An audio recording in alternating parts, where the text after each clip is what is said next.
This film contains scenes of violence that some viewers may find distressing. From the moment you land in prison, it's survival of the fittest. You wouldn't believe some of the stuff that goes on inside unless you saw it with your own eyes. In this documentary, we work with reformed prisoners who share their experiences of being inside to try and deter young people from making the same mistakes they did. Here at Bolingbroke, we are filming the prisoners' daily lives to document what goes on behind prison walls. The footage provides a raw insight into the state of the prison service. What you're about to see here is an exclusive, unfiltered, and unprecedented look at what life is really like in prison, which may be distressing for some viewers. From what I witnessed and filmed on the inside of Bolingbroke Prison, it's understaffed and struggling to control what prisoners are up to, but most people on the outside have no idea what life's really like in prison.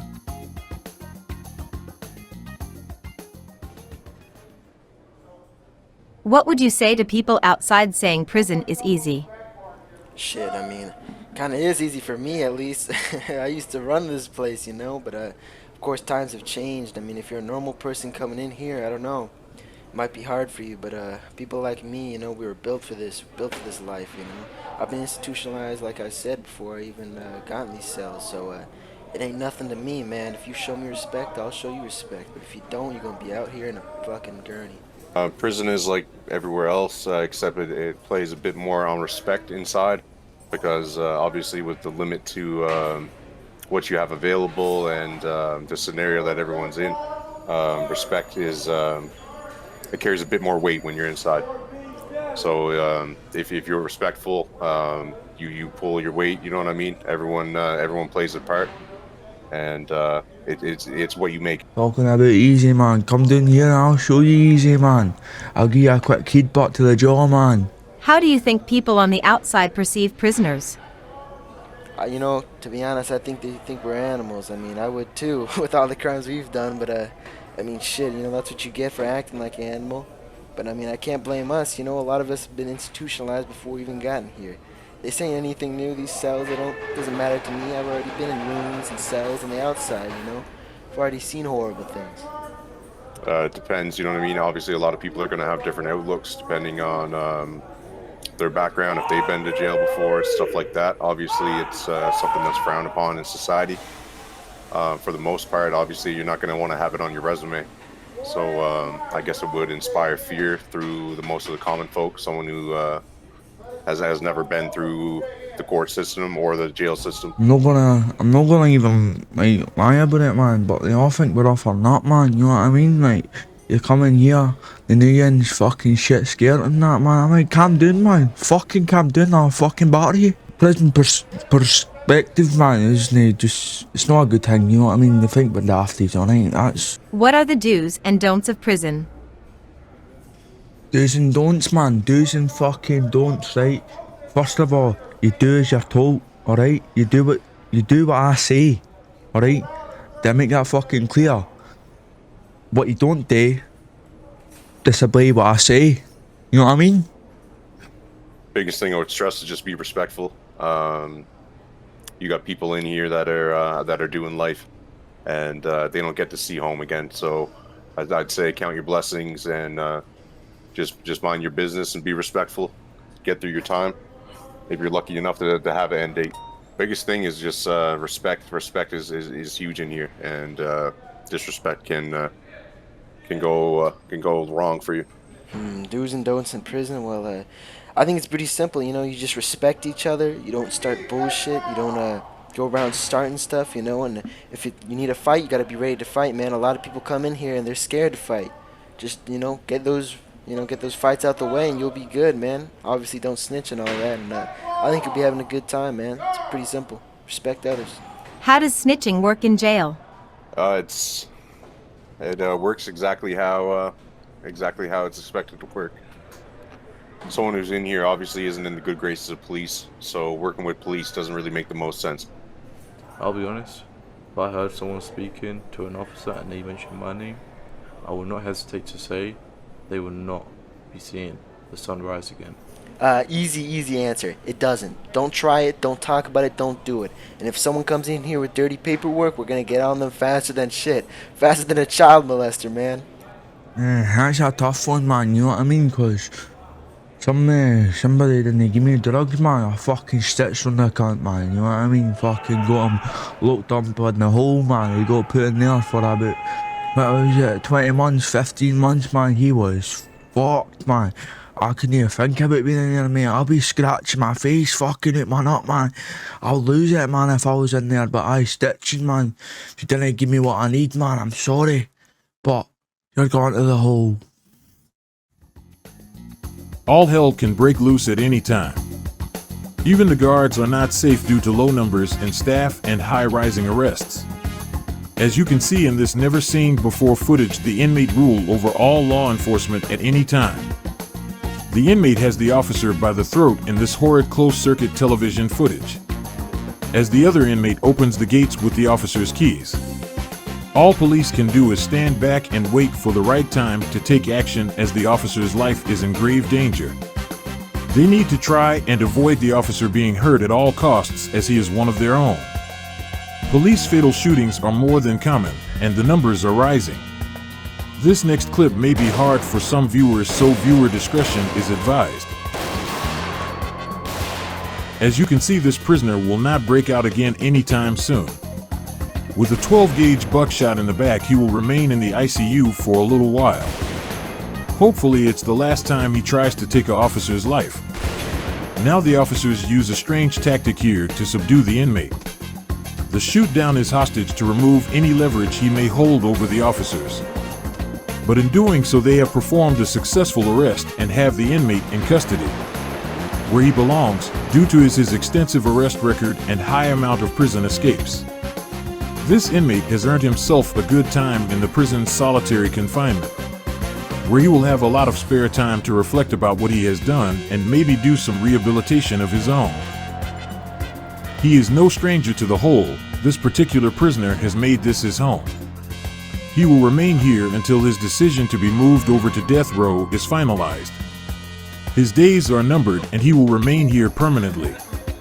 This is a sad existence for anyone, and some would argue it's inhumane, but Warden Packwood would not have it any other way. These rules are here to make sure the inmates rehabilitate and do not reoffend. He will remain under lock and key 24 hours a day, 7 days a week, with nothing but his own thoughts to keep him company. A drain on the taxpayers and a vermin to humanity, costing the system over $100 a day, $700 a week, $36,500 a year. Inmates can usually get 1 hour of free time on good behavior, but this is a privilege, not a necessity. They will be searched and walked around in full cuffs, no privacy. This is life in Bolingbrook, Unchained. What DIY weapons have you seen or made? DIY weapons, I'm not too sure, man. Talking about it, I've got a blade back there, man. You know, I call it the spile cutter, man, because it makes people smile, you know. Makes people happy, it makes people enjoy themselves. But that's the only thing I know about DIY around here, man, you know what I mean? I just keep every cunt smiling and off they go, man. I'm not gonna say about what I made, but I'll tell you some crazy ones I've seen. Man, I don't even call them shanks anymore. I've seen knives. I'm talking like 13 inches, man. I'm talking like sword fights, man, out in the hallways, man. I'm talking like machetes. But I've seen someone try to make a gun. It was more of a slingshot and didn't work out too well, let me tell you that. Have you ever been to the hole? I've ever been in the hole? I mean, what do you think? I'm being recording the hole right now, man. Of course I've been in the hole.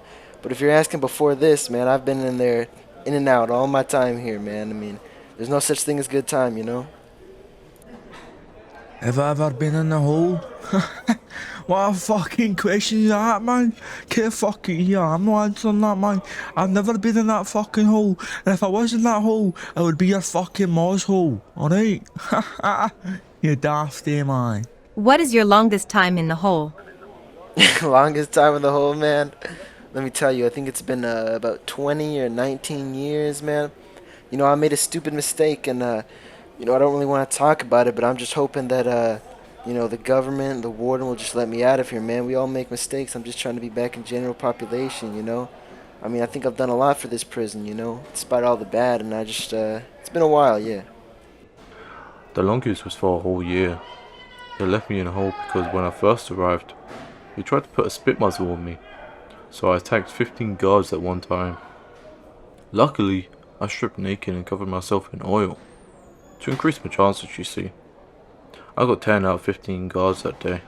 What is the worst injury you've seen in prison? Maybe one you have witnessed yourself. The worst injury I've seen in the jail, man, probably when, I saw this big guy, man, Big Bobby Joe, man. He was a wee down there, man. He had a cutter, he's like, look boys, look what I've got. Fucking stashes the cunt, man, fucking blood gushing down his face and everything, man. It was fucking mental, man. I'm like, oh fuck this shit, man, I'm getting out of here. I'm going to my cell and I'm gonna fucking horrid. You see my face? I had the worst fucking injury inside of this prison. These guys had a faulty gas line while I was working with the pipes. The gas container blew up. I was only blown to the other side of the room before the fucking second container went off. My whole body burnt off. You know what the COs did? Threw me inside the infirmary, then the fucking hole. I've seen some Italian get dragged to the showers. I'm not too sure what happened else after that, but I'm sure he didn't have a good time. Man, the worst injury I've seen, let me tell you. I've seen a lot of things in my eyes, but let me tell you about this one injury I heard about. I don't know all the details, but this one guard came into our what do we call it, cell block one night. Shit, I don't know what was wrong with him, but he was limping and staggering. He didn't look so well, let me tell you that. I asked him, I think his name was Cletus or Clyde or something. I said, what happened, man? What happened? And he said, man, listen to this crazy story. Inmates, they had a riot or something. They held him down, put him on the table that we eat off, and they cut him open. I don't know if this was some sick shit, some sort of, I don't know, but they cut him open. They started taking out his organs. They took out his kidney or something, say they're going to sell it as a joke, some sort of sick joke, man. That was crazy. With this many inmates locked up in one place, it's inevitable gangs will form. These inmates seem to be separating into two groups. This is a huge signal even in its early stages. When the inmates form groups like this, they start to perform petty to large crimes together. We all need to remember these range from your common thief to a cold-hearted baby killer. We should always approach with extra caution with each and every one of these prisoners, for they are extremely volatile with the lust for blood and vengeance on the innocent. They have nothing but time on their hands to plot evil deeds, work on their physical strength, and work out cruel and new ways to hurt each other. If you are found to be weak, there is only one way you will be dealt with in the prison system: with brute force and ignorance. Paying with blood money is one of the many justice systems found among prisons. The inmates have no care for the well-being of their victims and will use anything as a weapon, as seen here in this harrowing footage. This poor inmate is in with mental issues, as has been spotted by the bigger guys inside the wing. His day did not end well. Every last one of these prisoners has a plan up their sleeve. They love to fantasize about breaking out, yet some make it a reality. The stronger, more violent inmates will never give up on breaking free from their government shackles. Taking guards hostage with other like-minded inmates is something some only dream about. Yet these make it a reality, keeping the police on their toes at all times. But the LSPD are fully trained for a situation like this, and justice follows crime like ants to a Jolly Rancher. As this prisoner is about to find out in one of the most painful ways possible, crime does not pay. Until next time, folks.